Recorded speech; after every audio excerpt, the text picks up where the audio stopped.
Hello, for this recording I'm going to do something somewhat different from the usual sorts of recordings that I do. 2 days ago, an actor whom I have admired for many years has died at the age of 93. If you can see him, it's this chap here, there you go, that gentleman, whose name was Geoffrey Bayldon. I say he's not died at the age of 93, and he's been retired for quite a few years, although he did make some appearances on programmes in his 80s, so he probably wouldn't be familiar to younger viewers. But those of you listening to this broadcast who are of a certain age or upwards will remember him as the Crowman in Wurzel Gummidge, and he also played the wizard Catweasel in the old TV series of that name. He almost became the first, and then the second, and then almost the third Doctor Who, but turned the parts down. But eventually, when he was much older, he recorded various audiobooks as a version of the Doctor. And quite a few people said his voice sounded a lot like William Hartnell, so he was a sort of an echo of the first Doctor Who. Obviously, he lived a very long life. So far as I know, a very full life. He was certainly in a great deal of demand in many films and TV shows and so forth. One hopes a very happy life. I never met him personally, but those people who've posted online saying they'd met him at various conferences and one thing and another, film conventions, that sort of thing, all said he was a very lovely, very sweet, very gentle man. So he seems to have been a very nice person around. The characters he played, such as Catweasel and the Crowman, of these eccentric wizards, very inspirational for many viewers, myself included, and it led me to create a character for one of the stories in my book A Dangerous Place, which is an anthology of murder mysteries, all of them set in different periods of history in Ipswich, the town where I live. He inspired the sleuth character for the story I'm going to read. Now, normally when I tell stories, it's off the top of my head rather than just reading them out from a book. So this is a little unusual. I don't normally do it. But this is a way of commemorating and expressing my thanks to the memory of Geoffrey Bayldon, because he inspires the character of Old Winter. The story is called A Doctor Calls, and I will be, just a quick commercial break, actively supported throughout this story by some mead, or damson wine in this case actually, from a friend of mine, Mike, who runs the King of Cups brewery. It's very good. So excuse me if I slurp as we go along through the story.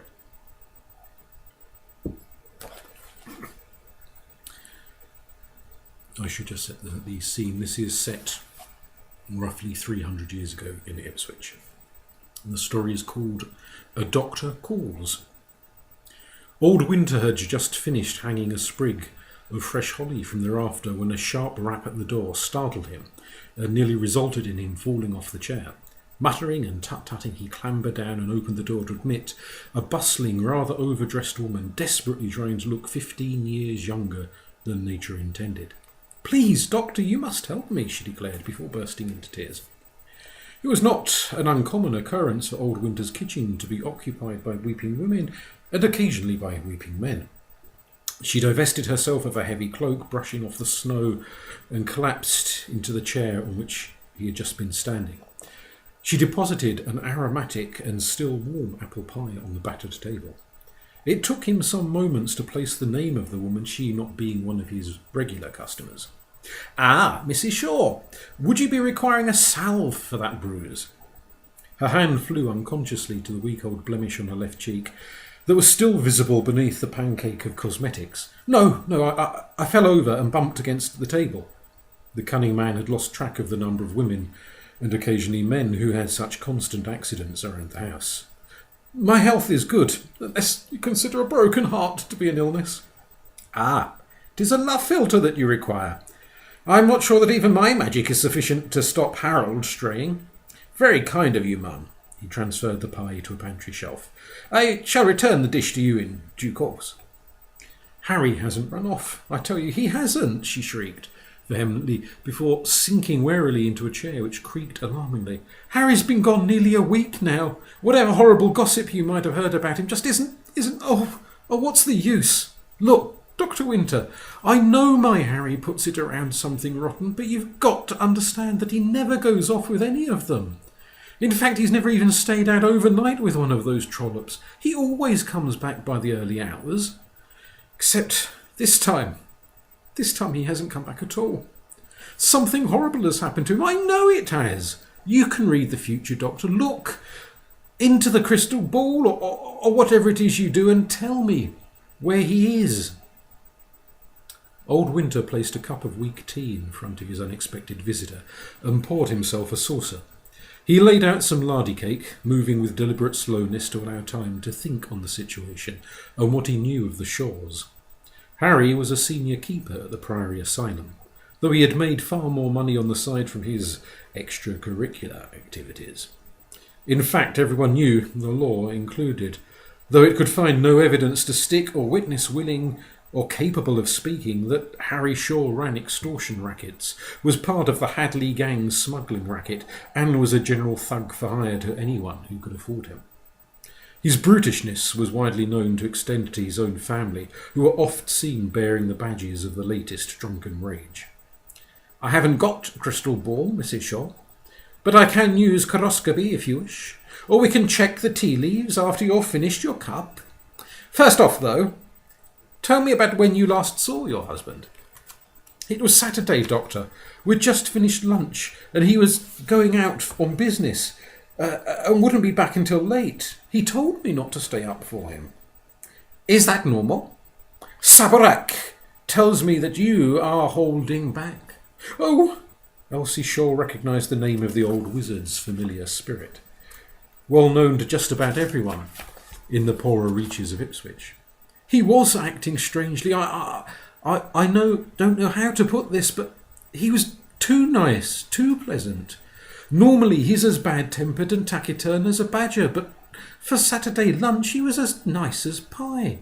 We walked and chatted, and he said he had a special surprise for me that he would be fetching after seeing to his business. He even went off whistling, which I've not heard him do before." "Where was this meeting? And who with?" "He didn't say, but then he never did. Always said that what I didn't know I couldn't be made to tell. I'm not even sure what direction he went off in, because I was washing the plates up.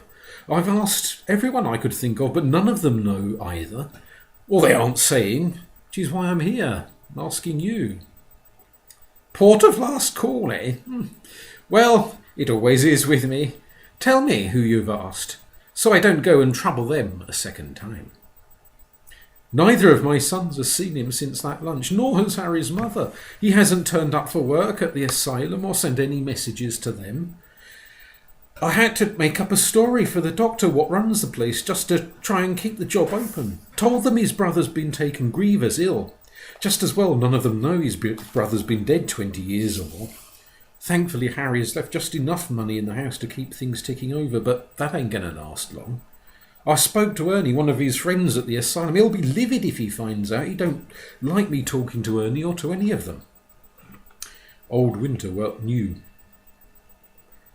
quite well why that snivelling rat Ernie Timpson was well known locally as Harry Shaw's right-hand man when it came to thieving, smuggling and extortion. "I went and spoke to my Bobby, but he hasn't seen them either." "That would be Bobby Carter?" It took a few moments for the cunning man to recollect his guest's maiden name and place her brother, a painfully shy man with a crippled leg, who tended the gardens at the asylum on Castle Hill. "I heard from Mrs. Scroggins, who helps clean the wards up there, that Bobby has suffered some sort of injury." "That wasn't my Harry." "No, they just started to make up their differences and talk again. Bobby was even going to be coming to dinner last Sunday if he hadn't been set upon by one of those lunatics at the asylum on Saturday afternoon. Swung for him with a shovel and broke his arm and cracked a couple of ribs. Poor mite's laid up in their hospital wing. Free treatment, of course, but then it has to be with one of their crazes that's done it. They can hardly do otherwise, can they?" I'm to take up some fruit to him later today, though Evans knows how I'm going to find the time what we're sorting the boys out, making their dinner and getting Grandma over to the church. If you like, Mum, I could take those pears over to the asylum for you. Have a word with Bobby whilst I'm there. I'm right in thinking that Ernie Timpson sometimes drinks at the Archangel near there. Well, it's always best to kill two birds with one stone. You'll work your magic for me then, Doctor? She looked at him with an almost childlike earnestness. I shall certainly look into the problem, Mrs. Shaw, and apply my powers if some more ordinary method failed to turn up, Mr. Shaw. However, I must ask you one thing first. Are you absolutely certain you want Harry found? The raucous cawing of the ill-omened bird drew the elderly magician's attention. Old Winter looked at the scarecrow with utter disgust. Not only was it not one of his creations, but it was a perversely shaped and poorly executed effort. With a snow-covered, battered, broad-brimmed hat jammed onto an ugly sacking head, an ill-proportioned, lumpy mawkin with peculiarly long arms, better suited to a fairground freak show than a vegetable patch. The crow, and by the look of the encrusted stains on the unusual but rather ratty old smock, a dozen of its kin had expressed their contempt for the straw effigy that clearly failed to do its job. Though, oddly, Old Winter found the empty eyes and raking stick fingers strangely disturbing. The garden it loomed over was rather better maintained, though still not quite to the cunning man's own standard. The sprouts and cabbage looked forlorn in the frozen soil and well overdue harvesting. The look of disdain was apparent to the daykeeper, who felt unaccountably black-footed by this peculiar, scrawny old man with gimlet eyes staring out at him from behind round-rimmed glasses perched on a Roman nose.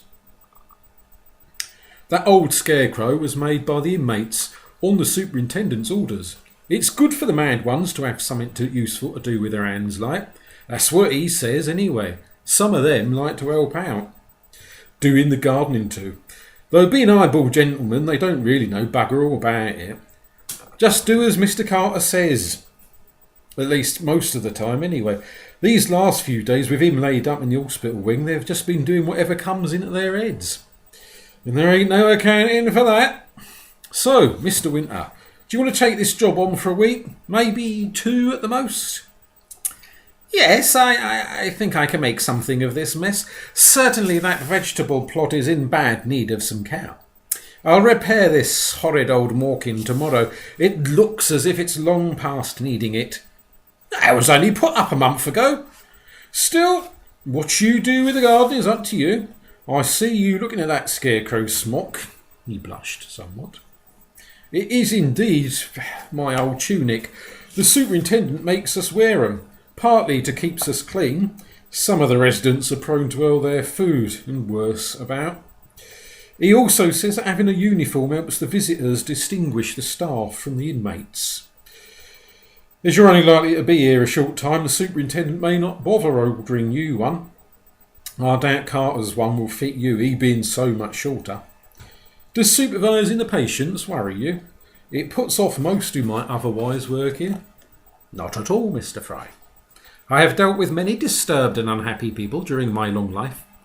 Not many from this station of society, admittedly, but I doubt the madnesses of the rich are so much different from those of the poor. Good afternoon, sir.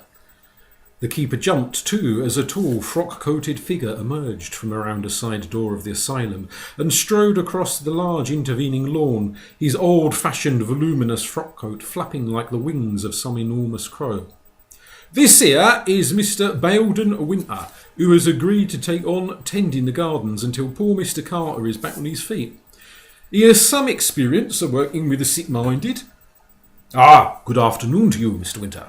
I am Dr. Michaelmas, the superintendent of this establishment.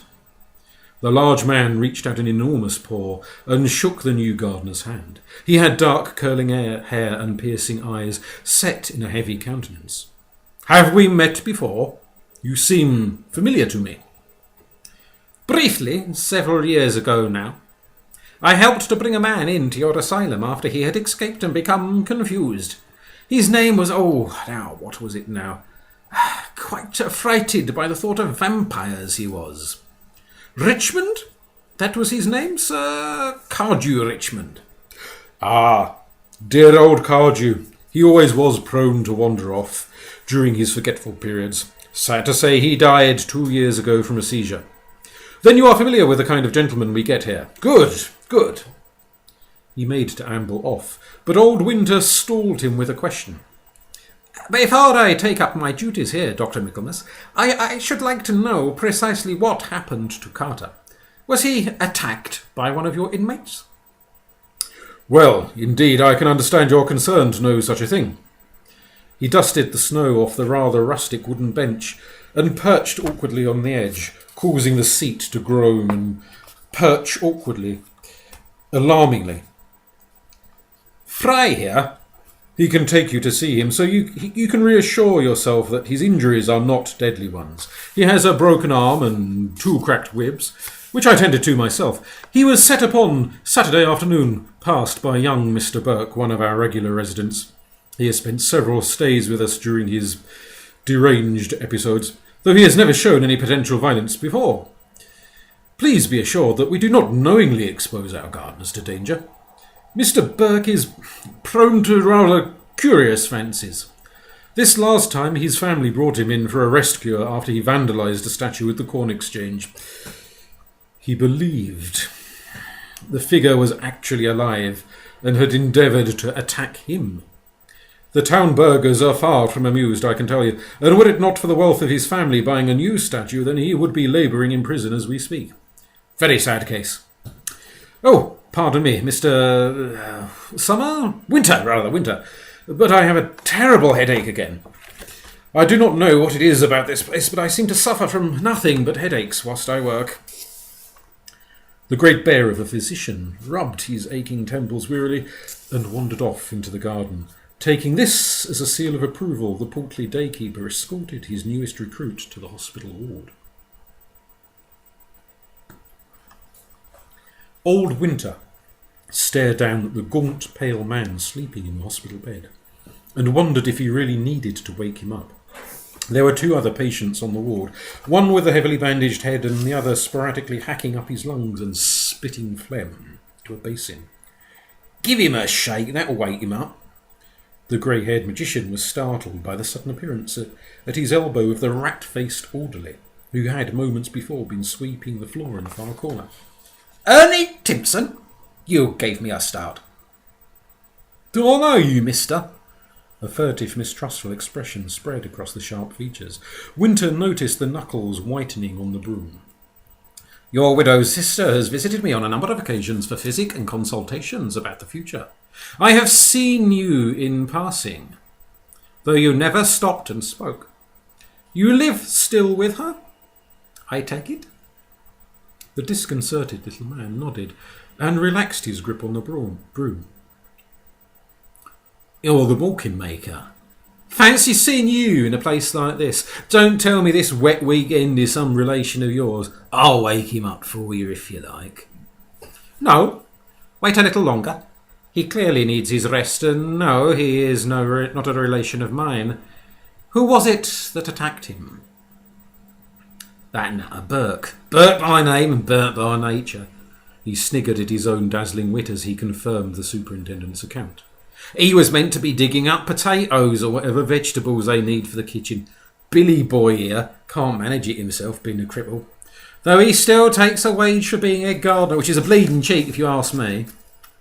Of course, Old Winter murmured, his attention drawn to the patient's scarred foot that stuck out from under the bedclothes. It was the result of being trapped in a house fire in childhood which had consumed the neighbouring house and indeed the neighbours along with it. Winter himself had provided treatments and saved the child from succumbing to infectious miasmas. Dr. Edwards must be an unusual man to employ such a gardener who cannot use a shovel. You're telling me, satter for a sob story he is. And Big Harry knows how to spin 'em. That's the way with a lot of these educated sorts. Ain't the sense to leave someone in the gutter where they belong. Part of Billy Boy's duties here is to teach the crazies how to do a bit of gardening for themselves. Did Fatty Fry tell you that? And you want the job still? Christ, you must be desperate for the money. Never seen what the point of that is. I mean, if any of these fine gentlemen get sane again and go home, it ain't like they're ever going to get their hands calloused picking up a trowel or a rake. The temporary gardener asked him what he'd meant about Big Harry. Billy Boy here is Harry's brother-in-law. There was a bit of trouble between them, and let's just say that this pillow biter came off the worst. Nearly died, in fact, and Harry's missus nagged him so much eventually he got him this job just to shut her up. Billy Boy was ill for so long he lost his last job, you see. Harry can be silver-tongued when he likes, though you'd never know it to look at the bloody great bruiser. I cannot say as I've ever seen that side of Mr. Shaw. Is he not at work today? Old Winter conjured the very image of naivety. No, he's not been in for a few days now. His brother has died, so he's gone off to sort out the family business. The man was clearly anxious, and the older man suspected that he was as close to genuinely caring about another person's well-being as he was capable of being. Tell me, what was it that triggered Mr. Burke off to attack Mr. Carter here, just so that I can avoid sparking him off to attack me? He's shit in the garden. I bet they didn't tell you about that when you applied for the job. Oh, Burke, I mean. Not Carter. I can't imagine someone as refined as Billy Boy even having a bumhole, let alone using it. No, Burke crapped all over the vegetable patch, and the daykeeper caught him and Billy Boy trying to clean it up. Burke made up one of his mad stories about what had happened and flew into a rage when Fatty Fry didn't believe him. Ah, well, that would explain the peculiar smell in the vegetable patch. If it gets used in that manner. So, why did he attack Mr. Carter instead of Mr. Fry? Or did he attack both? He blamed Billy Boy for not backing up his account and laid into him with a shovel or rake or something. I dare say he would have set about Fry too, except Fatty knocked him flat on his arse before he had a chance. He spent the last week locked up in the padded room, screaming and ranting. Do the patients frequently use the vegetable garden as a latrine? The elderly man's voice rose querulously. Whilst he was curious to learn what had become of Harry Shaw, there were limits. No, not often, the scrawny man conceded, clearly getting bored and starting to edge away. Some occasionally piss themselves, but rarely do they let rip over the cabbages. Don't think Burke has done it before. Normally fairly well behaved. Mind you, I'm indoor staff, don't often get called out to deal with anything in the grounds, unless one of the patients needs hauling away.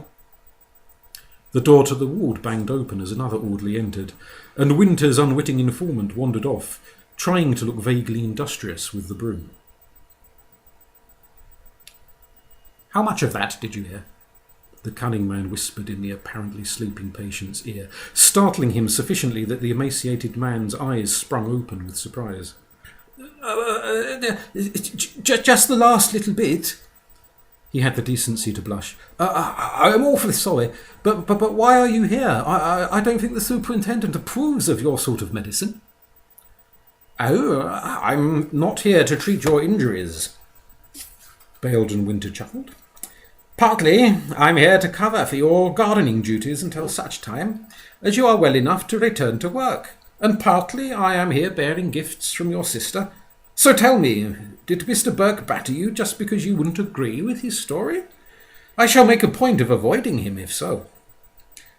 Well, he's a very sensitive man, and doesn't get easily upset, he responded with a pronounced speech impediment. Perhaps Mr. Burke is best avoided until he has calmed down. Please thank my sister for the food. It's awfully kind of you to keep my job going in this way. Your sister is still bereft of a husband, if you have any advice to offer. I haven't seen him since Friday last, the day before I was attacked. Even then I was only in passing when he came to wound up the lunatics to take them back indoors when it began to snow a little. The superintendent is quite particular about the gentleman not catching colds. Illnesses spread like wildfire through the asylum. He distractedly rubbed his high forehead, the hairline already receding despite his youth. Did you speak, or are things still difficult between you? Oh, well, only the briefest of conversations about the patients. You have obviously heard about the incident when he nearly drowned me in the Gipping.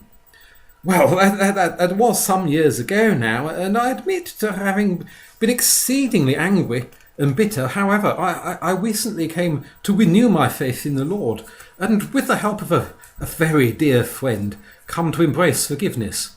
My brother-in-law is not, admittedly, the easiest of people to get along with, but I am trying to do my best as a good Christian. Winter thought briefly about inquiring after the dear friend, but decided that information could more tactfully be acquired by another route. He poured the patient a drink and spent some minutes chatting about the garden and what needed doing. He could but assume that Harry Shaw really must be silver-tongued to have got his in-law a job as a gardener. The man's priorities suggested he knew next to nothing about the craft. Winter nodded vaguely at the direction to focus his efforts on the flower beds on the east side of the asylum. A nonsensical idea that would leave the cabbages and sprouts to rot.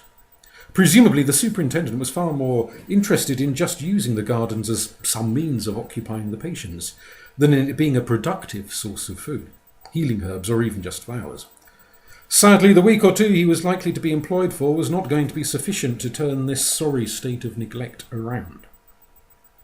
I can see you are tiring, Mr. Carter, so I shall leave you to rest. Before I go, though, have you no idea as to where Harry might have gone? Your sister is dreadfully worried and will soon be very short of money. The pittance you earn here simply won't be enough to help her out. Some weeks ago, I overheard...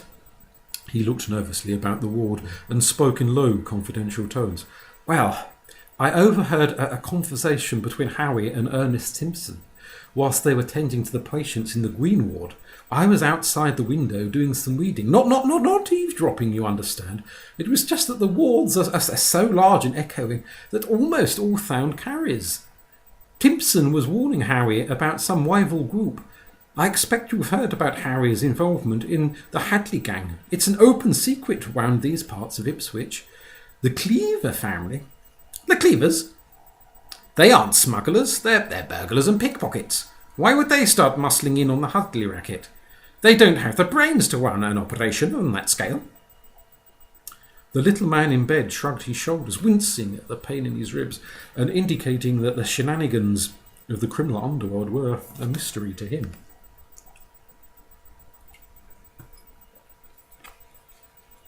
The fat ginger Tom lay athwart the terrier, which in turn snuggled on old Winter's lap. The rocking chair creaked gently, and the wood crackled in the hearth, keeping the January chill at bay. The newly laid southernwood gave off a gently lemony aroma as the rockers crushed it. Well, my dears, it seems one of my notions has come to nothing. Whatever happened to Big Harry? He didn't do a bunk after laying into his brother-in-law for a second time. So, where is the vicious bugger? Run afoul of the Cleavers, maybe? But then why haven't I heard of a fight on the grapevine? Those sorts of incidents go all around town in a matter of hours. He thought for a while about how he could delve into the Cleavers' shady dealings. He had several run-ins with those thieving buggers, and he both feared and resented them. Certainly they wouldn't speak to him willingly or honestly if they were somehow forced into conversation. I think a visit to the Shaw house is called for. See if those boys or old Granny know more than Mrs. Shaw realises they do. He drained his saucer of tea and gazed gently at the dancing flames and the peculiar patterns they made.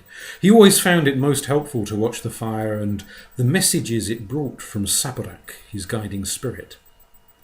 Tongues of gold and red and blue writhed around the birch and apple logs, lulling Bayldon's eyes to grow heavy and filling his mind with images of a hulking figure, of piercing eyes glowering at him in a manner at once raging and pleading, of something vast, amorphous and ancient, utterly consumed with hatred.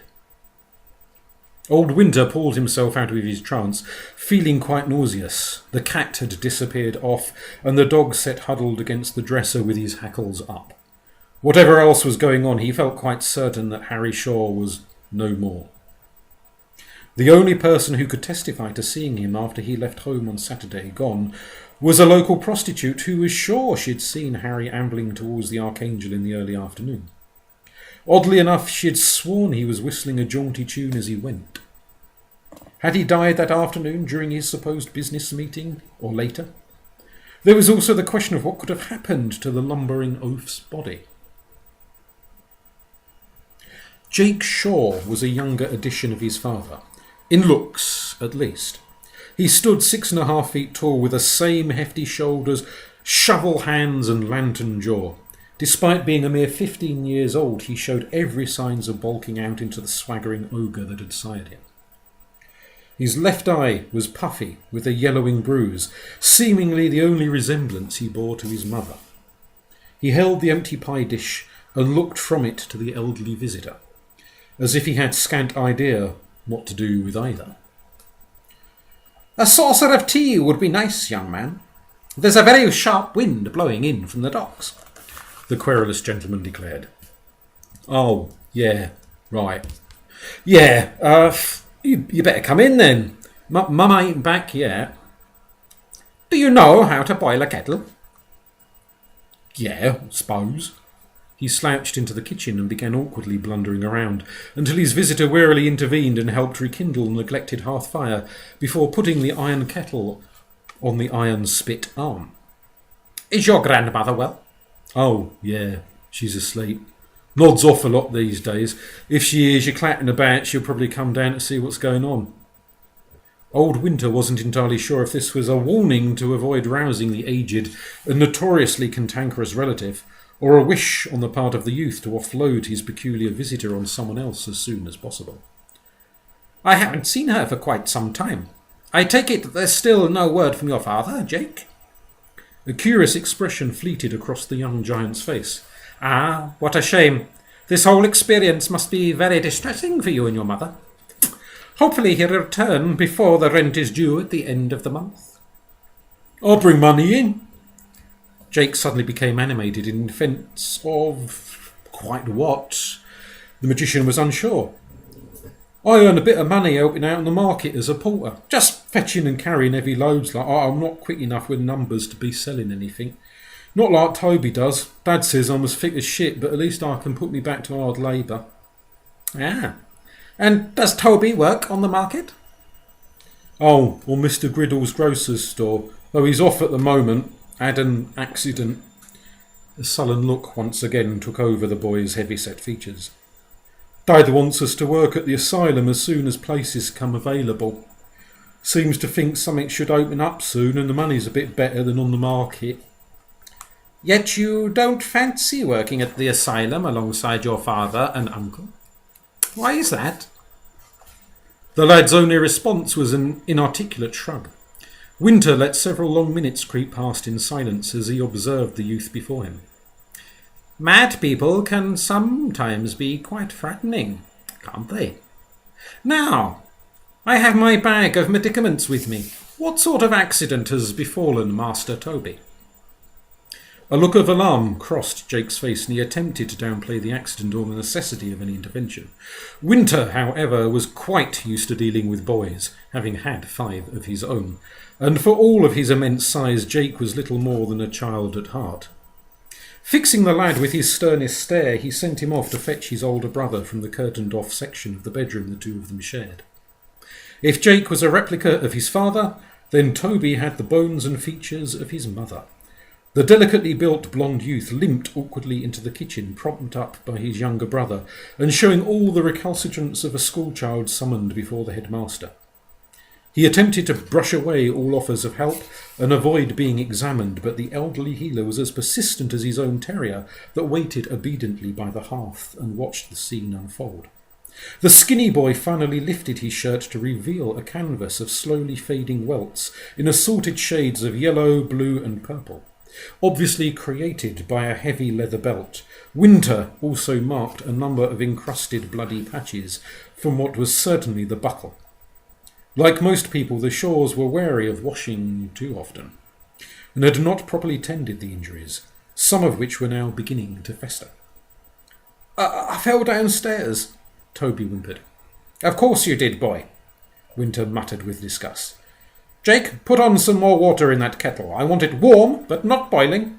Now, Toby, I want you to hold still while I put this salve on your back. It will sting, but you're clearly used to pain.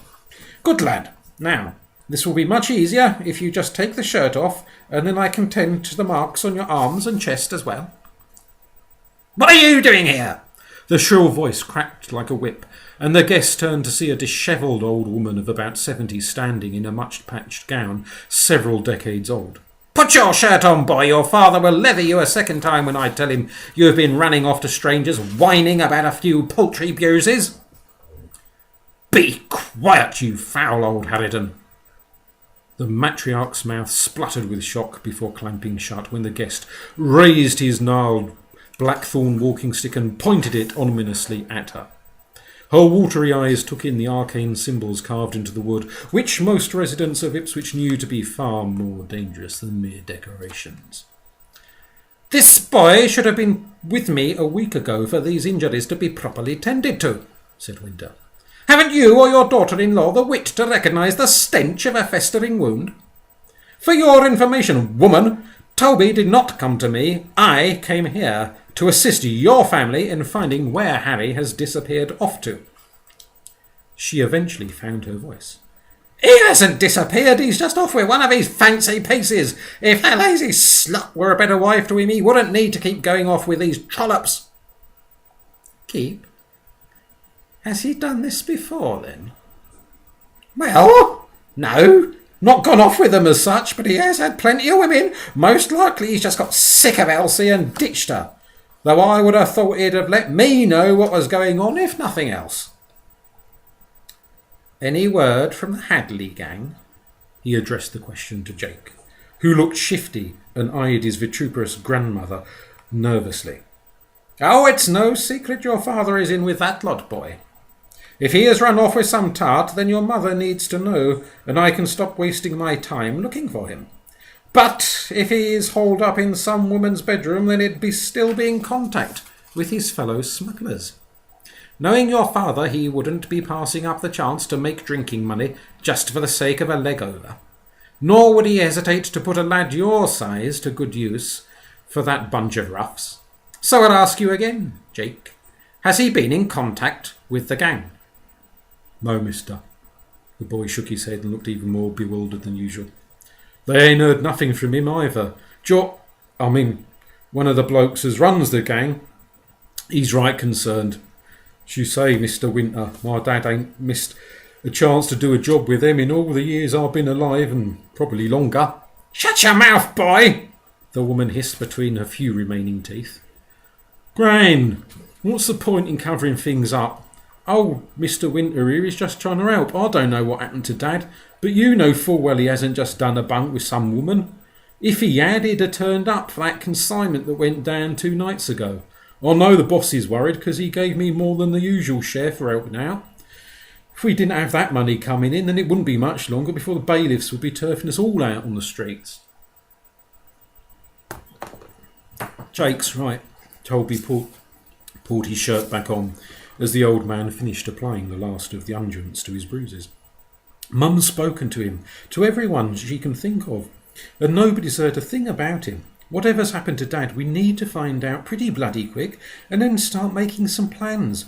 If he isn't coming back for whatever reason, we've got to work out how to keep this roof over our heads and some food on the table. You can look poison at me all you like, Gran, but you don't want to end up in the workhouse any more than I do. I'm going to speak to Mr. Bridger about learning bookkeeping. He's always said he'd take me on at the drop of a hat, being as I'm so quick with numbers. Your father ain't here, Gran, and that's that. What he does or he doesn't want, we've got bills piling up and only enough money left to see us through a couple more weeks. All the cash he made from smuggling and one thing and another, well, he pissed that away down the pubs. The old woman lashed out with a bony hand and smacked her grandson in the mouth. He wiped the blood away and made to rise, though the pain from his bruises dropped him again. "That will be enough of that," Winter interposed himself between the two, roughly barging the elder Mrs. Shaw backwards. "Toby is coming home with me for a few days. I have spoken, Mrs. Shaw, and if you dare interfere, I will put the eye on you. Now, this boy has serious injuries. If he is to get better and bring some much-needed money back into this house, then he needs to come with me so I can tend to him properly. Jake, you can help walk your brother to my house and then come back here to support your poor mother." The journey through town was slow, but presented a good opportunity to talk to the lads without any real concern of being overheard.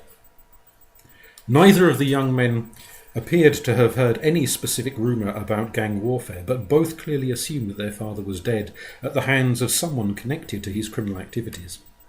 Toby thought it was probably someone from the revenue, who'd perhaps despaired of ever convicting him in open court and so just shot him, whilst Jake thought that it was more likely to be from some rival gang from within the Hadley gang who wanted to get his hands on Harry's turf.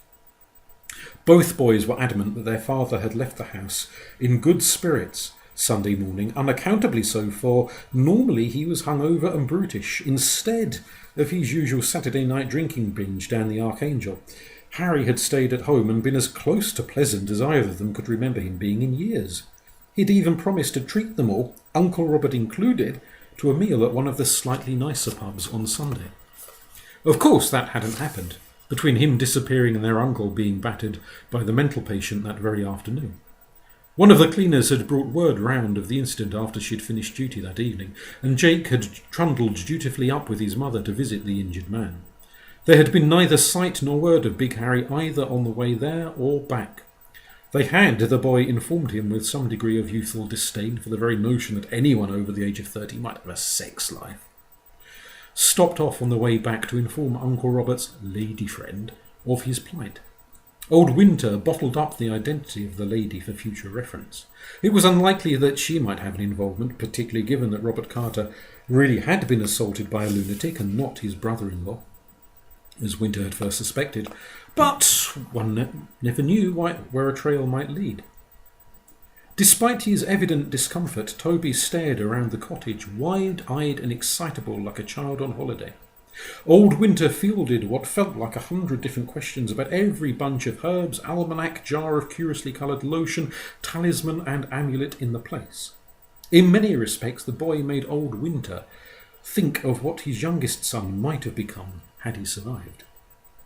"You do not seem very grieved at the thought that your father might be dead," the aged cunning man observed once Jake had lumbered off back home with half a dozen eggs to help feed his family. "I'm not," Toby replied with the bald simplicity of youth. "Life will be a damn sight better for everyone if he is gone.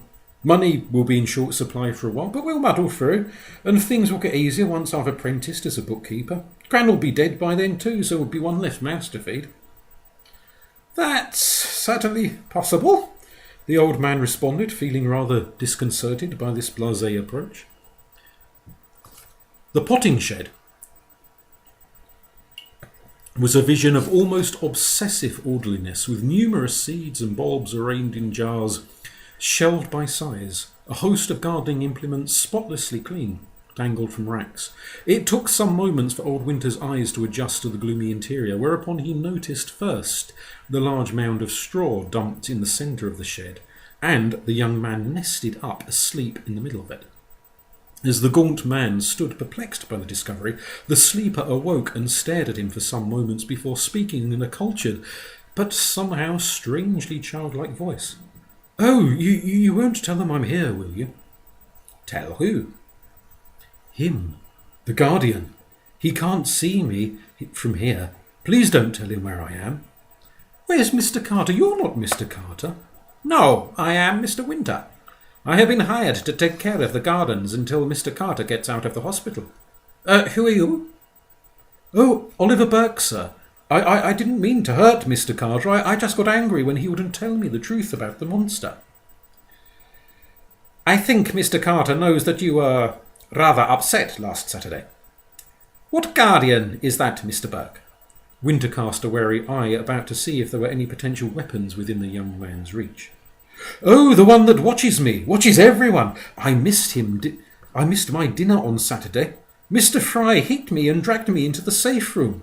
5 days they kept me there, 5 days, and I missed my dinner on Saturday. That's not right, making a chap go without his dinner. My father shall be most displeased when he hears. Dr. Michaelmas wouldn't even let me make a snowman with all the others. I saw it walking. But nobody would believe me. The man's mind seemed to dart between a dozen different topics like a bee among flowers. You saw a snowman walking? No, of course not. There weren't any snowmen till Sunday. No, I saw the guardian walking, and then it did a very bad thing in the vegetable garden, but nobody would believe me.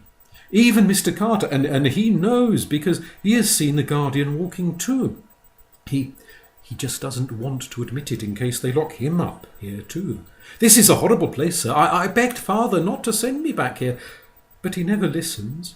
He doesn't understand about the things that live in the corners, the wraiths.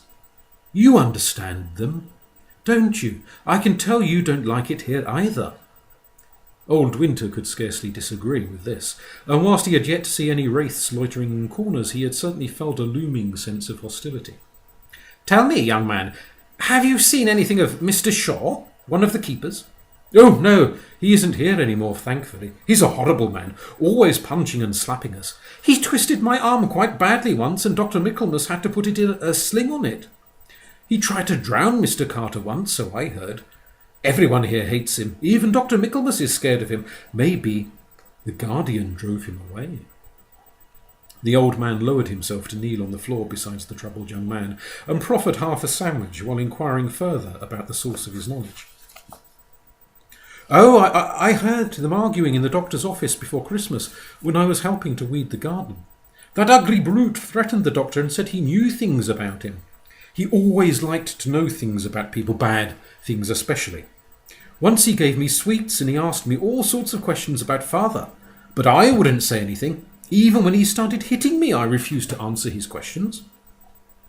That was very brave of you, Mr. Burke. Did he bully other patients?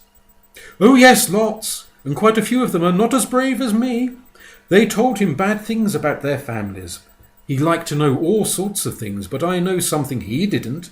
He thought that nasty Timpson man was his special friend, but I know better. Mr. Timpson has another friend that he doesn't want Mr. Shaw to know about. What makes you think that? The ugly man only comes to see Timpson on Saturdays, and Shaw doesn't work Saturdays, and they only ever meet in the vegetable garden. He added the latter detail with a note of triumph, as if it proved the point beyond contestation. When Winter looked at him blankly, he swallowed the sandwich hungrily and continued, Sitting out on the stone bench in the vegetable garden is about the only place around here where people can talk without being overheard. It's far enough from the main building that you can easily see anyone approaching before they are close enough to eavesdrop. It's where families go when they are visiting and they want to talk to a patient in private. This ugly man, I don't know who he is, but he doesn't work here and hasn't got any relatives here. He only comes to talk to Mr. Timpson and then goes away straight after. In fact, I've seen him go straight from the main gate to the vegetable garden on 2 occasions. He has a big fat belly and a scruffy black beard. His hat has a white stain on the front peak. Old Winter finished, eliciting a surprised look from the patient. That sounds an awful lot like Joshua Cleaver. Would you be good enough to take these 2 baskets up to the vegetable plot? We have to collect some sprouts for the kitchen. Mr. Burke took off like a rabbit, pursued by a greyhound, fleeing in the opposite direction to the vegetable patch and disappearing from sight. Old Winter sat perplexed for some time before lifting his creaking bones into a standing position. He took a broom and set about sweeping up the straw nest and depositing it in one of the empty vegetable stores. As he was packing the straw up, a particularly strong odour assailed his nostrils, emanating from a corner. Poking around, he found a rolled-up strip of cloth that seemed to have fallen or been shoved behind a box of broken pottery shards.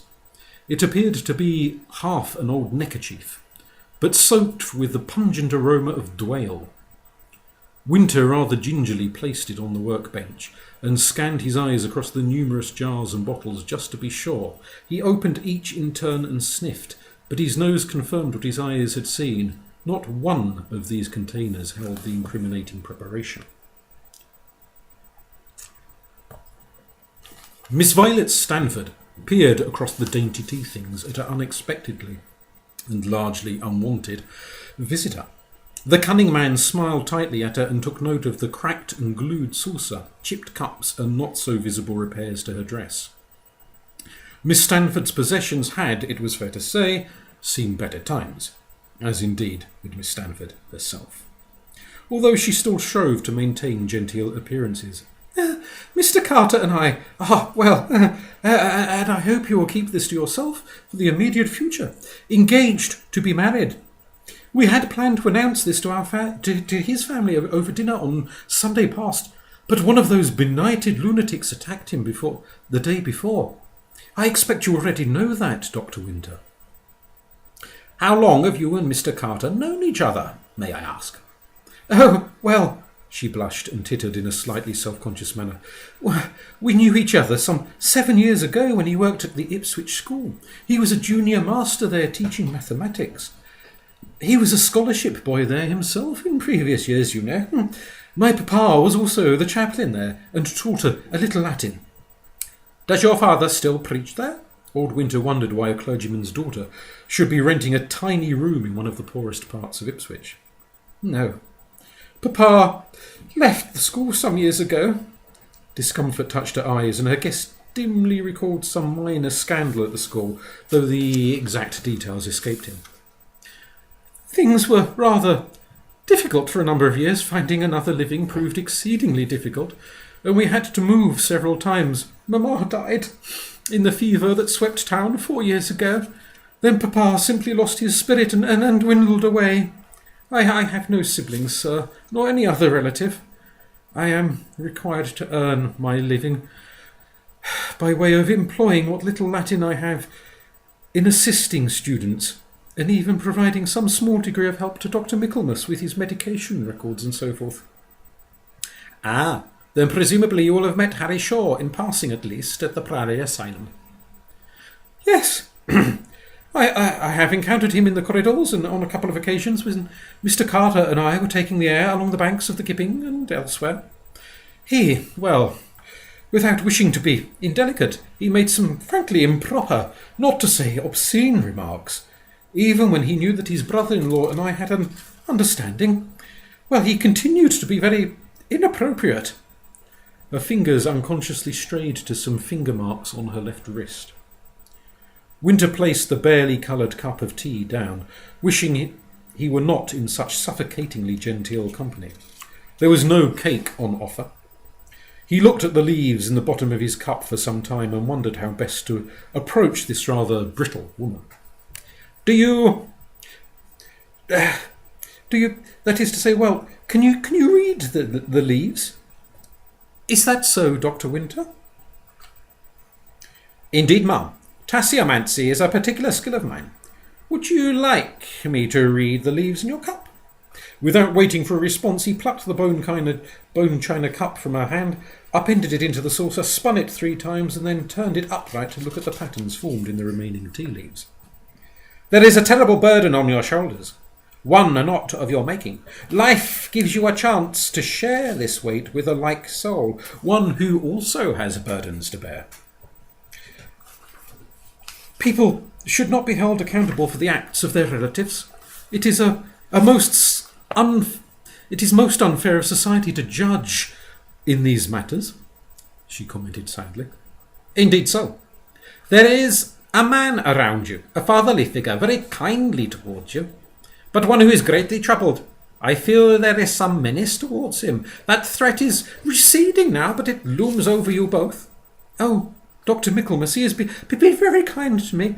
He knew my late father a little, and did his best to help us when things became so very difficult.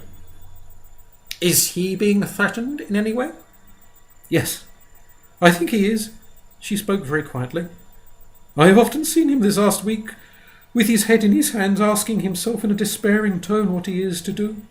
I fear that the Priory is not making ends meet. Several of the artworks in the doctor's study have gone, and I know that he has been trying to find cheaper suppliers for the patient's meals. Not a person that is threatening him, but the spectre of poverty, or rather bankruptcy in his case.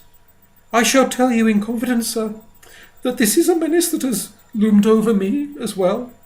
There have been too many times of recent years when I have known hunger and cold. There were other reasons why Michaelmas might have been obliged to sell off his artworks, but old Winter kept his own counsel. He glanced a final time into the tea bowl.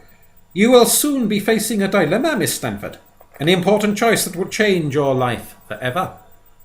I feel that compassion and forgiveness should be your watchwords in the months to come. Oh, they always are, his hostess replied primly. I am still very much a regular churchgoer, regardless of what might have happened in the past. The twins sat either side of the intimidated Toby, who was nervously assisting them in stuffing mince into a hollowed-out marrow. The boys had their father's Roman nose and aquiline features, but a burliness that must have skipped several generations, for neither their father nor their late mother could account for any relative of like size. They glared at Toby with a menace that only the elder Winter could tell was entirely faked. "Hello, Dad!" they chimed in unison. "There's another marrow over there for tomorrow." Zack nodded towards the vegetable basket in the corner. "We've just been instructing your guests on the various tasks that need doing round the house." "Do you want to keep those seeds for the garden? Perhaps the lunatics might like to plant some at the asylum." Xander pushed the bowl of marrow detritus towards his sire. "We asked round about Violet, and everyone says she's as sweet and fragrant as her name. Quite boring from what we hear, and very much in love with Dr. Carter, with Robert Carter, sorry. The Cleavers are a bit up their usual shenanigans. We had to give young Cyrus a bit of a pasting after he tried to pick Zack's pocket. He did tell us, with a bit of persuasion, that Ernie Timpson has been asking for a meeting with his Uncle Josh, but he didn't know what it was about. Cyrus is the thickest of the bunch, so he probably would be kept in the dark if there was anything going on. He didn't have a clue about the missing man, though. In fact, he didn't know he was missing, which goes to show the dangers of invading. Speaking of which, did you know Xander has got a new woman?" This elicited a thick ear from his twin and a retaliatory strike that nearly and deliberately squashed the skinny adolescent trapped between them. Rolling his eyes, old Winter quickly snatched any breakables off the kitchen table and moved them to safety. Except he suddenly stopped midway in his rescue mission, pausing with a bowl of scooped-out marrow flesh, raised midway to a shelf in the larder.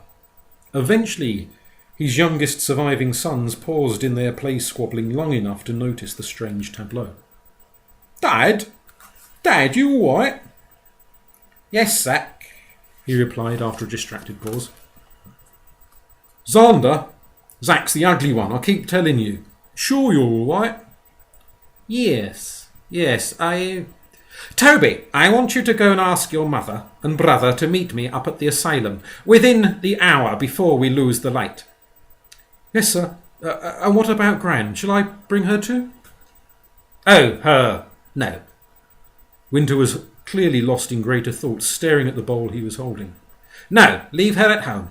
This whole thing will be much easier to resolve without that miserable harpy stirring up even more trouble. Collect Miss Stanford on the way, if you would. Boys, I suspect I will need a little muscle if you would oblige accompanying me."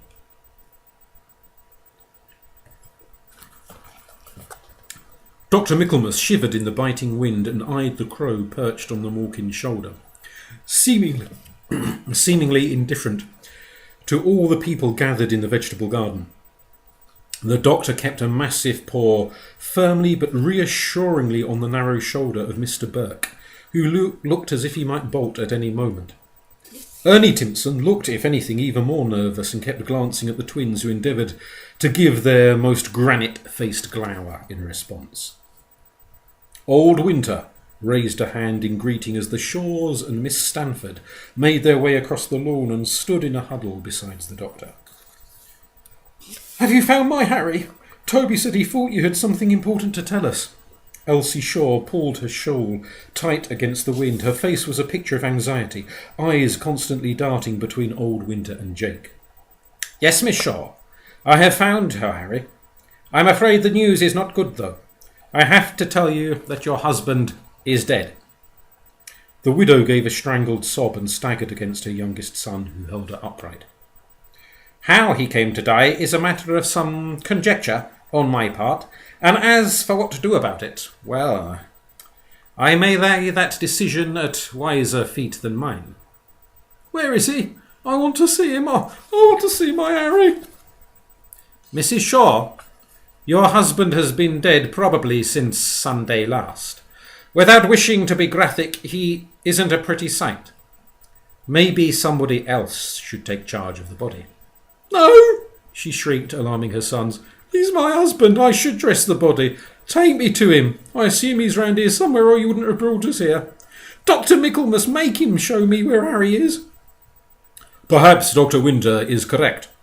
If your husband has been dead for over a week, the sight of it may cause you considerable distress. The look the superintendent received from the widow Shaw was such that he rapidly backpedalled. Perhaps, Mr. Winter, you would be kind enough to show us where poor Mr. Shaw has been all of this time. The cunning man nodded and walked a few paces to where the sprouts and neglected cabbages grew. Mr. Burke leapt to his feet, his free hand spasmodically tugging frantically at his ear, whilst Dr. Michaelmas kept his own paw clamped firmly around the patient's other wrist. Old Winter reached up and removed the broad-brimmed hat from the scarecrow, and then the ugly sucking face with its maniacal stitched-in smile. Elsie Shaw let out a low moan as the eyeless, green-hued face of her husband emerged into the weak January sun. Take him down from that frame. For the love of God, cut him down. Dr. Michaelmas lost his grip on Mr. Burke, whose attempted flight was cut short when he ran into the waiting arms of Zack Winter. I am afraid that will not be possible just yet, Doctor. Not without a little digging, anyway. He illustrated his point by reaching down and tugging up the baggy old trousers to reveal that the legs were actually buried up to the calves. But why? I don't understand why anyone would do such a horrible thing to a dead man, Miss Stanford exclaimed, as she placed a sisterly arm around Mrs. Shaw's shoulders. They didn't, miss. Harry quite willingly did this to himself. What on earth do you mean, sir? Toby asked incredulously. Mr. Burke, yesterday you told me that you had seen the Guardian walking, but that nobody would believe you. Did you mean that you had seen this scarecrow walking about? White as the snow that still covered much of the ground, the unfortunate lunatic nodded mutely. He seemed unable to tear his eyes away from the corpse, and made no effort to escape the bear hug that Zack Winter had him in. That's what I thought. What young Mr. Burke here saw was Harry Shaw, disguised as the Scarecrow, walking towards the vegetable patch. I suspect he had changed into the costume, if we can call it that, in the potting shed over there. I found this poor lad asleep in a mound of straw yesterday, though it only occurred to me today that the straw was the innards of the original Morkin. A more careful man might have stripped the effigy and left it intact within its string bindings, but Harry had very little regard for any one or anything. He just threw the straw any old how, probably thinking that his accomplice would clear it all up later when the disguise was no longer needed. Accomplice? Ernie Timpson's high-pitched voice went up an octave higher. Well, he didn't tie his own wrists to the wooden frame, nor bury his own feet in the pit at the base of the frame. I imagine that they dug that so that the Scarecrow would not look freakishly tall and draw undue attention. Half the point of a disguise, after all, is that nobody pays you any attention. Again, it was Mr. Burke here who pointed the way. The large echoing rooms of the asylum are such that conversations are easily overheard. You'll testify to that, I assume, Mr. Timpson. Me? I've got nothing to do with any of this. Families wanting their privacy on their visits to patients often come out here and sit on the very bench where you now sit. Dr. Michaelmas, is that not so? The superintendent nodded bemusedly. Likewise, when you have your secretive little meetings with Joshua Carver, you always meet him out here, don't you, Ernie? Always on a Saturday too. When Harry's off shift, and wouldn't notice. What the hell you been up to, Ernie Timpson? The quietly sobbing widow suddenly found her voice in her anger. I'll put the word round about you, Ernie, and you'll be planted in a hole all of your own. Ernie blanched and buckled at the knees. Had Xander not caught him, he would undoubtedly have collapsed. You can't do that, he shrilled in a pitch that would not have been out of place emanating from an excitable schoolgirl. I didn't hurt him. None of you can prove nothing. I'll do it. In fact, I won't even need to put the word out. I'll do you myself. Jake snarled and moved towards the cringing man. Jake, sure. Old Winter's voice halted the youth's progress. You and your brother can take those trowels and unearth your father's feet. Now! And be careful about what you're doing. Make sure you don't touch those lengths of cloth wrapped around Harry's legs. So, Mr. Shaw here disguised himself as a scarecrow in order to, spy on a meeting between Mr. Timpson and this other chap, whatever you said his name was? Yes, Superintendent. Both Mr. Shaw and Ernie have what we might call extracurricular business interests, separate from their employment with you. Harry quite rightly suspected Ernie of underhand dealings with a criminal rival. Oh, there's very little point in protesting, Timpson. You were as sick of being bullied by Harry as everyone else was. You tried to rope in the Cleavers to help you get rid of Harry. No doubt push your position in the gang up a notch or two.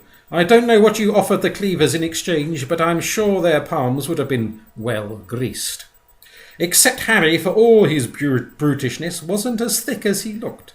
He twigged that something was going on, and being a man who loved to be in the know, particularly if he could use that knowledge to terrorise or bleed others dry, he devised a plan to overhear your conversation. We're finished, sir, Toby indicated the muddy feet, wrapped up in the heavy bandages. Zack transferred his captive to the firm grip of Dr. Michaelmas and went to help Jake manoeuvre the hefty corpse off the wooden stand. The wooden pole creaked and then cracked with an alarmingly loud sound. Xander instinctively let go of Timpson in order to help catch the body as it tipped forward, whilst everyone's attention was fixed on getting Harry Shaw lowered to the ground with some degree of dignity. Ernie Timpson legged it towards the main gate to stop at top speed. Stop! Zack roared and made to go after the fugitive before his father restrained him. He won't get far in this town. Old Winter exchanged a look with young Jake, who merely nodded. Why did Ernie just leave my father propped up here? Toby asked, staring down at the man who had made his 17 years of life a constant misery. He could have buried the body somewhere on the grounds and probably nobody would have found it. Easier said than done, given the size of your father. However, Ernie had nothing to do with your father's demise. He was the one being spied on, remember, not the one who helped Harry carry out the plan. Harry was left where he was because his accomplice was unable to do anything about him. The plan went wrong, though whether it was murder or mere incompetence, I don't entirely know. I'm sorry, Mrs. Shaw. Really, I am. What do you mean? Whispered the unfortunate woman, who now looked every year of her age, and then some. When I realised where Harry was, I checked on him just before you all arrived here. The strips of cloth wrapped around his feet and this neckerchief that kept the mask firmly in place have all been soaked in an ointment of Duale, what the Italians call belladonna. In a large enough dose, it has a number of effects on the mind and body. Maybe the intention was to play a nasty prank on Harry and give him horrible hallucinations and nightmares, or maybe the ointment was made deliberately strong enough to cause paralysis. A big dose of belladonna is fatal, but looking at him, I don't think he died of poisoning. Maybe there was no intention to kill him, just to make him very ill and get revenge. But then again, maybe our erstwhile poisoner just wasn't very good at it. With a man of Harry's size, it wouldn't be easy to work out what a fatal dose was. What are you saying, Dr. Winter? You told me that Harry and your brother were beginning to patch up their differences. I wonder if at least part of that was the realization by your late husband that his brother-in-law was quite a creative man. A source of potentially useful ideas. I suspect that it was your Bobby who suggested the idea of the scarecrow disguise, though with the ulterior motive of using the opportunity for his own ends. He helped Harry get changed in the potting shed, maybe suggested wrapping his feet and calves up within this material just to keep them warm, helped tie him to the stand ready to spy on Timpson and Cleaver. Let's be charitable and assume that Belladonna was intended to just give Harry frightening hallucinations. Vengeance for the assault all those years ago. Maybe some family justice too for all the times he'd seen his sister and nephews covered in bruises and living in fear. Let's assume he had every intention of coming back a couple of hours later to get Harry out of the hole he'd put himself in. Except 3 things skewed the plan. First, he had misjudged the dose and given his brother-in-law enough dwale to paralyse him, rather than just cause fearful visions. Second, poor Mr. Burke there attacked Bobby and knocked him senseless and stuck him in the hospital ward even now. And finally, it began to snow heavily that evening and continued to do so for most of last week. "Oh, Robert," Miss Stanford murmured. "I don't really know quite how long Harry lasted, but he froze to death, too drugged to escape from the position he was trapped in. Do you concur with the cause of death, Dr. Michaelmas?" The medical man examined the corpse and indicated agreement. "What will happen to Uncle Robert? Will they hang him?" Toby asked quietly, drawing a chorus of despairing wails from the 2 women. "Tell me, Dr. Michaelmas, as an educated man, would you say this is a case of murder or a prank gone horribly wrong?" The great bear of a man was clearly uncomfortable to be placed in the position of judge. "Let me see. If Mr. Carter had been intending to murder Mr. Shaw, then he would have had a plan to dispose of the corpse afterwards. It is difficult to see how so slightly built a man with a severe limp could drag such a heavy body away and bury it in a shallow grave. Mr. Carter is a devout Christian, a good man. Therefore one can but assume that his use of the Dwell ointment was just intended to teach a thuggish criminal a rather stern lesson, rather than to take a life. A misguided, perhaps spiteful act at worst, but not murder, no. We will tell the authorities that Mr. Shaw froze to death after being caught outside. Would it cause you any further distress, Mrs. Shaw, were we to allow the constable to assume that your late husband had fallen asleep outdoors after drinking too much?" "Good Lord, but my head is pounding. If I might leave you gentlemen to bring the body indoors, but please try to avoid letting the patient see. Many find death quite distressful." Old Winter watched his son sort out a makeshift stretcher and carry Harry Shaw away, followed by his widow and Jake in cortege. Miss Stanford stood and stared at him, pale-faced with her mouth opening and shutting like a guppy. After some moments of failing to find the words, she turned and walked towards the gravel path. She paused there, seemingly split between entering the asylum and going home. The cunning man did not observe long enough to see her decision, but turned to collect the trowels and poisoned wrappings. "Sir," Toby hovered, a thin wraith amongst the turnips, "are you quite sure that it was a prank that went wrong? Is Uncle Robert a killer?" Winter waited for some time before replying, his eyes taking in the wheelbarrow propped against the side of the distant potting shed. "Robert cares very much, for you. I think he sees himself in you. A bright young man thwarted by the ignorant rage of others. As Dr. Michaelmas said, if he had planned to poison off your father and dispose of the body after dark, then he would have prepared for that eventuality. He would have to be really rather foolish, or perhaps worked up into an irrational state of anxiety, to have imagined that he could have manhandled such a considerable dead weight alone. I don't imagine that the superintendent will feel able to continue employing your uncle under the circumstances, though your brother will have a couple of openings to choose between. Perhaps, once you're a bookkeeper, you'll be able to find Mr. Carter a position better suited to his skills and temperament in an office." "Yes, I should like to be able to do that. Sir, might I come and see you again, visit you in the future? I should like to learn more about herbs. Winter smiled, nodded, and walked off to finish tidying up the potting shed. Thank you. And I hope that Geoffrey Bayldon, wherever he may be in the afterlife, is having a wonderful time. Thank you.